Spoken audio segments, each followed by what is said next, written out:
If London had a Gossip Girl, this would be it.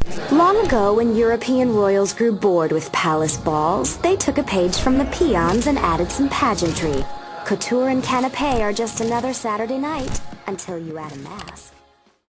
I've been obsessed with Gossip Girl for as long as I can remember. So when I got an invite to my first Masquerade ball, you can imagine my excitement. If you're new here, by the way, hi, I'm Tati. I make lifestyle, travel, fashion, entertainment, a bit of everything, basically. It's a fun place on the internet, so stick around. If you're not new though, hi again, welcome back. I know what you're thinking, Tati, why are you making a whole video about a Masquerade ball? I genuinely feel like I'm living in a real life episode of Gossip Girl. This is just incredible. And I think because they've been featured in so many iconic TV shows and films throughout the years, it just makes it feel even more exciting. I'm talking Gossip Girl, Pretty Little Liars, The Vampire Diaries, 3 of my favorite TV shows of all time. I remember being in 6th form when Pretty Little Liars was coming out. But let's take it back right to the beginning, because I don't know if many people know this, and I definitely didn't know this before. I think it's very interesting. Masquerade balls were a feature of the carnival season, and this was in the 15th century. And carnival was actually derived from the Latin carne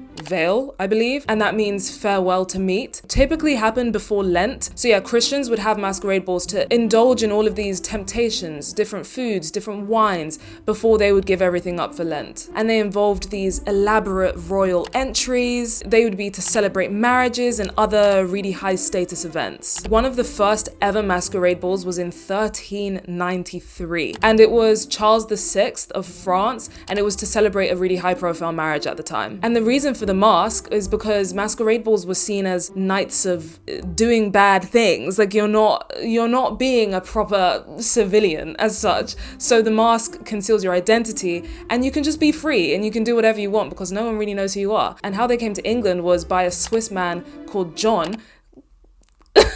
And they came to England in the early 1700s, and that's when they became even more extravagant. And then they were super popular, and then it kind of died out. And now people only really have masquerade balls around Halloween, Mardi Gras, and Carnival in Brazil. But some of the biggest masquerade balls ever are in cities like New Orleans and Venice. So yeah, that's a bit of backstory. I know I've mentioned the TV shows, but masquerade balls actually date back so much further in early art. The first ever masquerade ball, to my knowledge, is the Mask of the Red Death, and that was in 1964, which actually, when you think about it, isn't that long ago. Then there was Labyrinth starring David Bowie. Then of course Phantom of the Opera, all the different Romeo and Juliets. I personally love the 1964 Romeo and Juliet. I definitely recommend checking that out if you haven't. And fun fact, the guy who plays Romeo, I believe his name is Leonard Whiting, he looks just like Zac Efron. I remember watching it for the first time in one of my English classes, and everyone in class was just like, how does this man look so much like Zac Efron? They could be doppelgangers, honestly. Up until Romeo and Juliet, masquerades were still quite dark, but from Romeo and Juliet, they became more lighthearted. You know, it was an Italian masquerade. And then so many films as well. Some notable mentions, Cinderella. Are you joking? It's iconic, a Cinderella story. The Hilary Duff one, amazing. Rags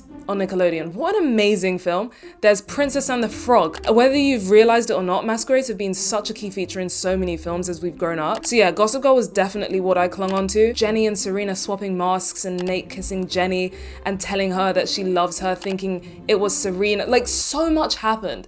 It was just incredible. So yeah, I was just over the moon to be invited to a masquerade. I don't really feel like I need to do my makeup that much because I am gonna be wearing a mask, but you know, it makes me feel good, so might as well. So the location tonight is Dartmouth House in Mayfair, and if you're not familiar with like the members club scene in London, it's basically one of the like exclusive members clubs. I was today years old when I found this out, by the way. I'm honestly just excited to see the vibes. There's like 5 different rooms, there's a casino room, there's a courtyard. It looks amazing, I'm not gonna lie. I'd love to know your opinion on members clubs. I've been to Soho House a few times like as guests with people. I've had some interesting experiences. Like sometimes people are very, how do I say, just like sometimes the environment doesn't feel too friendly. I have an interesting relationship with them because on one hand it can be quite classist and inaccessible, which is obviously the intention, the inaccessibility anyway.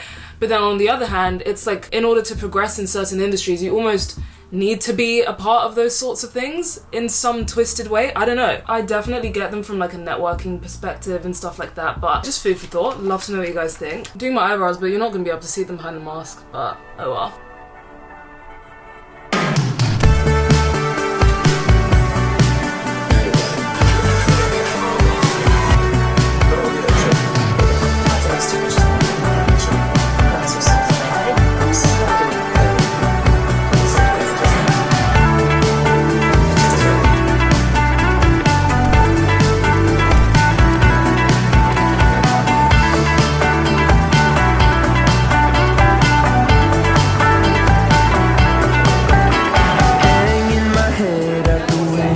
This whole evening, I genuinely felt like a princess. This event was put on by the company Cocktails and Conversations. If London had a Gossip Girl, this would be it. I'll leave their link down below because they have a bunch of different events. Definitely check them out. But honestly, thoroughly enjoyed. I can't wait to continue my Gossip Girl era. Anyway, I just felt like talking today and I want to just show up on here more. I want to chat to you guys more often. So hope you guys enjoyed this. Let me know if you found this interesting and if there's anything else I should chat to you guys about. I just want to upload more. Thank you so much for watching. If you did enjoy, definitely make sure you like, comment, subscribe, turn notifications on so you don't miss any videos. All my social media links will be in the description below, so make sure you follow me over there. But yeah, thank you again for watching. I'm gonna go now. I'll see you next time. So bye.